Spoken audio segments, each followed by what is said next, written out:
Hi guys, welcome back on my YouTube channel. On this video, i-share ko naman sa'yo at ituturo ko na rin kung papaano gumawa ng Trust Wallet account. Pero karakter, bago tayo magsimula, kung bago ka lang sa aking YouTube channel, baka pwede naman pakiclick yung subscribe, then click mo na rin yung notification bell para lagi kang updated sa mga bago kong upload na video na pwedeng pagkakitaan online. Let's go! Alright, so punta ka sa Play Store, i-download mo muna yung Trust Wallet. So, search mo lang rito, Trust Wallet. Okay. Then, dahil na-install ko na siya sa aking phone, so dito sa right side, okay, itong green nakita nyong open, ang nakalagay dyan is install. So, i-click mo lang yan. Once na-install mo na siya, pag open mo nyan, ito yung lalabas, no? And then, click mo lang yung create a new wallet. Okay? Check mo lang ito lahat. Okay? So, pwede mo rin yung basahin. Okay? Once na-check mo na lahat, click mo itong continue. Now, dito sa video na to, hindi mo makikita ito. Naka-block yan dahil hindi siya may screen record at hindi rin siya na-screenshot for safety ng iyong account. Okay? May lalabas dyan na your secret phrase. Ibig sabihin yan, wag mo siyang isi-share kahit kanino. Okay? Then may makikita ka dyang mga 12 words. Okay? Yung 12 words na yan is may kanya-kanyang number. So ibig sabihin yan, naka-organize siya. Okay? And then may makikita ka dyang copy. Click mo yung copy. Okay?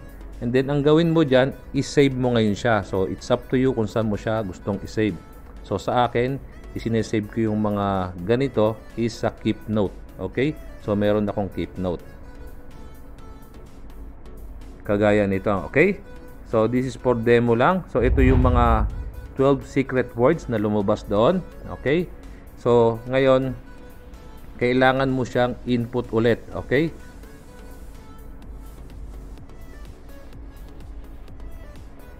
Click mo lang yung continue. Okay? Pag-click mo nung continue, i-tap mo lang yung words. Dapat magkaka-sunod-sunod sila. Okay? So, ang una rito is Away, Royal, Vibrant. Okay? So, hindi nyo nakikita ngayon to. Naka-block. Away, Royal, Vibrant. Okay? So, ang number 4 is Better, Detail, Assume. Better, Detail, Assume.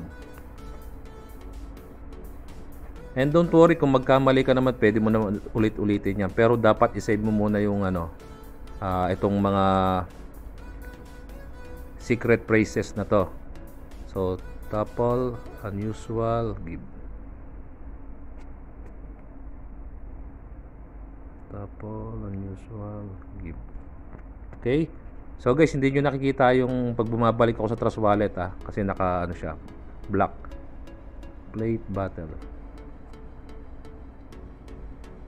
Plate battle drop. Okay? Once tama yung paglagay mo ng mga secret phrases, okay? Itatap mo lang naman yan. Okay? Makikita ka diyang well done and mag-highlight yung done sa baba, no? Click mo lang yan. Okay, and there you go. Nakapag-create ka na ngayon ng wallet. Done. Now, paano mag-add ng mga token dito? Itong Bitcoin, Ethereum, BNB, naka-default na yan. So, automatic, nandyan na yan. So, paano ka mag-add ngayon ng mga token? So, for example, yung Polygon Matic, i-add mo. Okay, dito sa right upper corner, meron dyang 2 lines na may circle. Click mo lang yan. Okay, i-search mo lang Polygon. Okay. And then may makikita ka diyang button sa gilid. Ito. I-tap mo lang yan. Yan, makita mo mag-blue siya. So, check natin kung na-add na siya. And yun na siya, na-add na siya. Okay. So, kung gusto mo pa mag-add ng another token, click mo lang ulit yung 2 lines na may 2 circles sa right upper corner. Okay. So, for example, USDT. Okay, ng Polygon ang i-add mo. So scroll ka lang.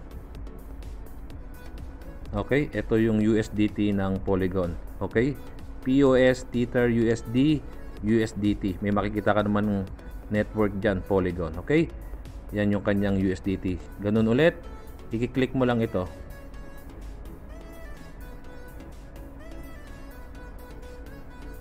Okay, click mo lang yan.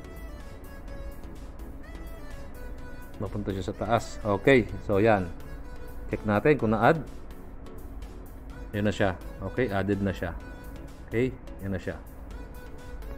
So, paano mo naman ngayon mapapalitan itong pangalan na to, no?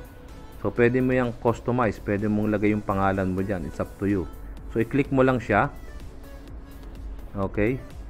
Then, burahin mo. Then, lagay mo lang yung pangalan na gusto mo.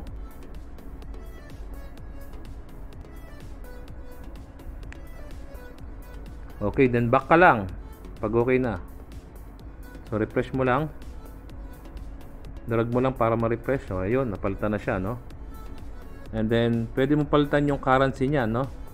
So, as you see, naka-peso siya. Paano mo yung papalitan? Click mo itong setting sa right lower corner. Click mo itong preference. Then, click mo yung currency.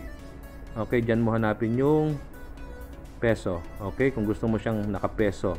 It's up to you. Kung gusto mo rin naman dollar, pwede mo namang hayaan na yan, naka-default yan sa dollar. So sa akin kasi naka-peso na siya.